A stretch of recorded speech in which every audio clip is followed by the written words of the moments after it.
بسم الله الرحمن الرحيم مولاي صل وسلم دائما أبدا على حبيبك خير الخلق كلهم مولاي صل وسلم دائما أبدا على حبيبك. Assalamualaikum warahmatullahi wabarakatuh. Selamat berjumpa kembali dengan pembelajaran jarak jauh untuk mahfal usul fiqh kelas takhasus dalam pertemuan yang keempat ya. Silakan dibuka kitabnya halaman 8 dan pembahasan kita kali ini adalah tentang ijma dan qiyas. Tapi sebelumnya kita mulai dengan pembacaan ta'awudz dan basmalah bersama-sama.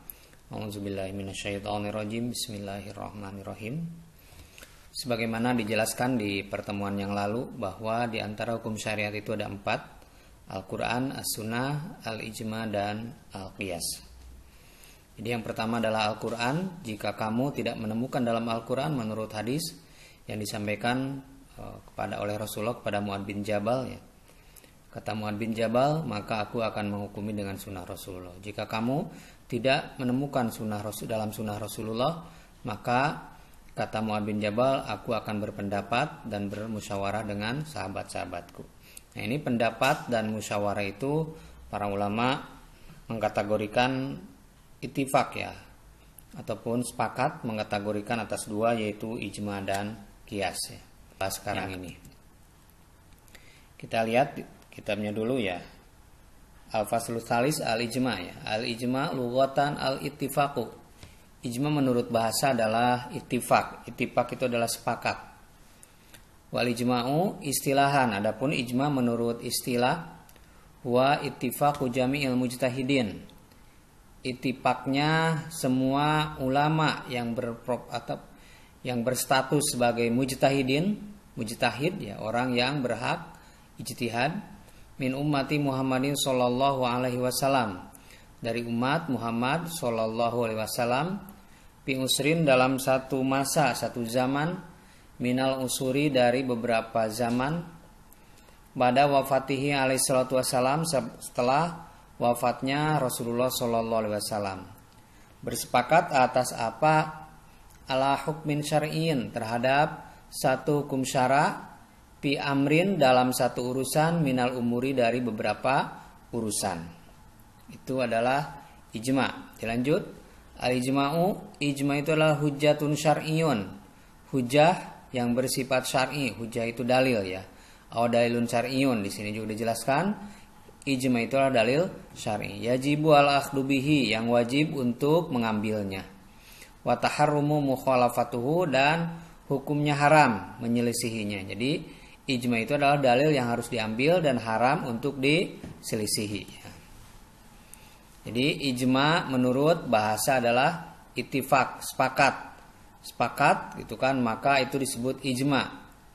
Kemudian menurut istilah, ijma adalah sepakatnya seluruh ulama yang berstatus sebagai mujtahid, yang memenuhi syarat sebagai mujtahid. Di antara syarat mujtahid itu adalah memahami 14 fan, atau setidaknya dia itu malah memahami tentang fan bahasa Arab. Itu kan fan apalagi? Fikih, usul fikih, tauhid sudah pasti ya.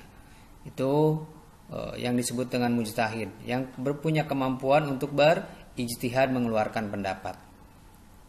Jadi jangan sampai orang bodoh menjadi mujtahid, karena kalau orang bodoh menjadi mujtahid itu adalah merupakan salah satu dari afatuddin, bahayanya din gitu kan, yang menghancurkan din.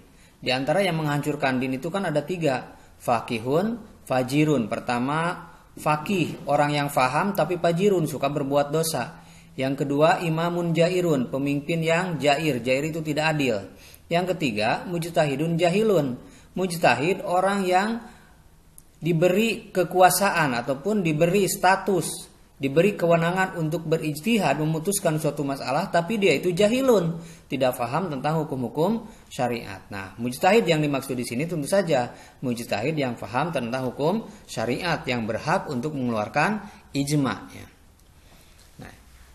Nah, ini sebagai mujtahid dari umat Nabi Muhammad Shallallahu Alaihi Wasallam. Jadi dari umat Nabi Muhammad ya, jangan dari umat yang lain. Pada suatu masa setelah meninggalnya Nabi Muhammad Shallallahu Alaihi Wasallam. Jadi sampai sekarang juga sebenarnya pintu ijtihad itu tidak tertutup. Kemungkinan saja bisa kalau orang-orangnya dipandang mampu untuk berijtihad. Tapi jangan mengajukan diri sebagai mujtahid kalau misalnya kita tidak punya ilmu. Nah, ini ijma juga termasuk hujjah syariah atau dalil syar'i yang wajib diambil sebagai landasan hukum dan haram hukumnya menyelisihi. Selanjutnya contohnya di sini al-misal pertama ijma'us sahabati ala jam'il Quran. Nah, ini sepakatnya para sahabat untuk mengumpulkan Al-Quran. Yang kedua ijma'us sahabati ala anna sholawatil khamsa mafrudatun. Sepakatnya seluruh sahabat bahwa sungguhnya sholat yang 5 waktu mafrudatun itu adalah difardukan. Yang ketiga ijma'ul ulama'i, ijma'nya seluruh ulama yang sepakat ya, ala naqdil wudu'i terhadap batalnya wudu bil khariji dengan yang keluar al-mu'tadi yang biasa minas sabila ini dari 2 lubang depan dan lubang belakang. Huwa al baulu atau walgo itu yaitu baul ya, baul itu BAB BAK buang air kecil, walgo itu dan buang air besar. Nah, ini ya tentang ijma ya. Setelahnya kita membahas tentang ijma, maka selanjutnya ya kita membahas tentang qiyas. Jadi sudah paham ya kita tentang ijma. Ijma itu adalah sepakat ya, dan ada syarat-syaratnya ya. Al-qiyasu. Al-qiyasu lugotan. Qiyas menurut lugot, menurut bahasa, huwa at-takdiru. Takdiru mengira-ngira ya. Takdiru itu mengira-ngira. Awit taswiyatu atau menyamakan baina syai'aini antara 2 hal. Takulu, kamu mengatakan kistul maktaba bil mistoroti. Kistu mengira atau mengukur sama al maktaba, kistu mengukur aku al maktaba terhadap meja bil mistoroti dengan mistar, dengan penggaris. Ai qadartuhu biha, yaitu aku mengukur dengan penggaris. Itu yang disebut dengan qiyas. Jadi qiyas itu artinya mengira-ngira atau mengukur ya. Selanjutnya wastilahan. Nah, ini yang disebut dengan qiyas menurut istilah. Ilhaqu amrin, mengikutkan ataupun ya mengikutkan suatu urusan. La naso, yang tidak ada nasnya, pihi tentang urusan tersebut minal kitabi was sunnah, dari kitab dan sunnah. Terhadap apa mengikutkannya? Bi amrin mansusin, bi amrin dalam satu urusan mansusin yang ada sunahnya, ala hukmihi dalam hukumnya. Jadi mengikutkan suatu perkara yang hukumnya tidak ditemukan dalam Al-Quran dan Sunnah, diikutkan kepada satu perkara yang hukumnya ditentukan oleh Al-Quran dan Sunnah dalam hukum ya, mengikutkannya. Kenapa? Lil istiroki, karena ada persamaan bainahuma antara keduanya, fi illatil hukmi dalam ilat hukum, dalam alasan hukum. Karena ada kesamaan antara yang mengiaskan dan yang dikiaskan terhadap ataupun dalam satu urusan hukum. Misalnya sama-sama itu adalah perbuatan yang tidak terpuji gitu kan, ataupun sama-sama dijadikan barang bahan makanan pokok. Nanti ya kita bahas tentang contohnya.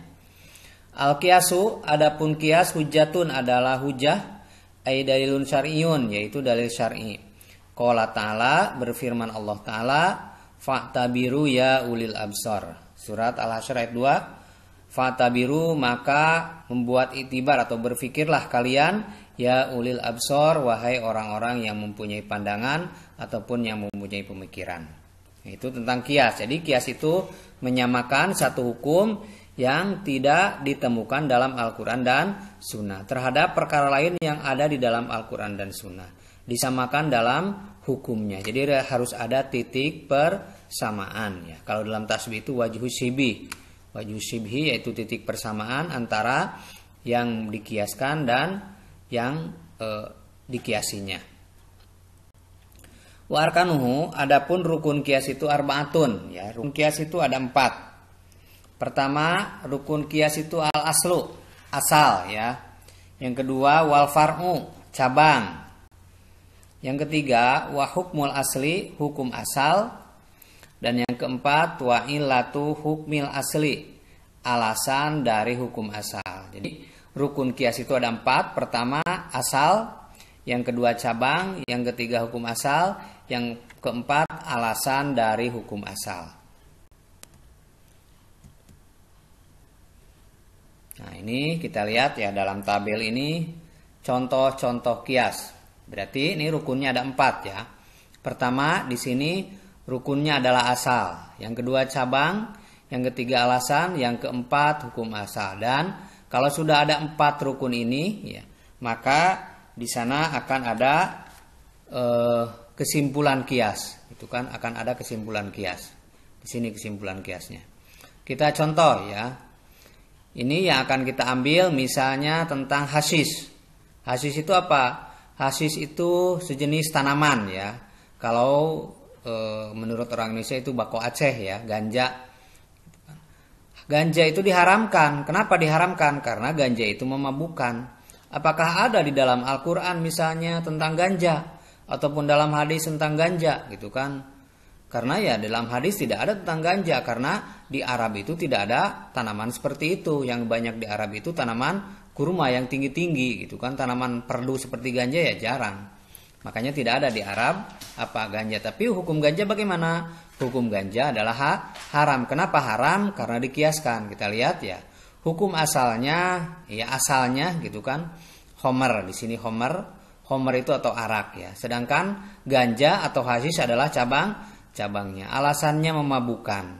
Jadi hukum hasis itu disamakan kepada homer. Kenapa disamakan hukumnya dengan homer? Karena sama-sama memabukkan, il istiraki bainahuma, sama-sama memabukkan, maka itu kan hukum kesimpulan hukum adalah hukum ganja itu adalah haram karena disamakan dengan homer, sama-sama memabukkan. Karena hukum homer haram, maka kesimpulannya hukum hasis juga haram.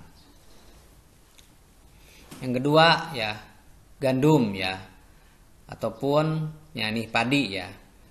Dalam Al-Quran misalnya, dalam hadis juga tidak ada padi, ruz tidak ada. Yang ada itu syair, gandum ya, yang harus dibayar zakatnya. Tapi orang Indonesia itu biasanya kalau muzaroah ataupun kalau bercocok tanam itu padi ya ada zakatnya. Kenapa ada zakatnya? Karena dikiaskan kepada gandum.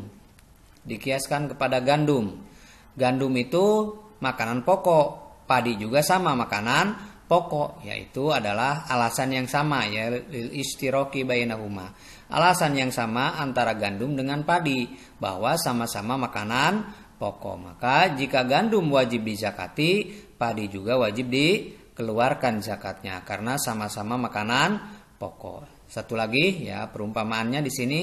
Di sini ada memukul orang tua juga haram karena menyakiti, itu kesimpulan kiasnya ya.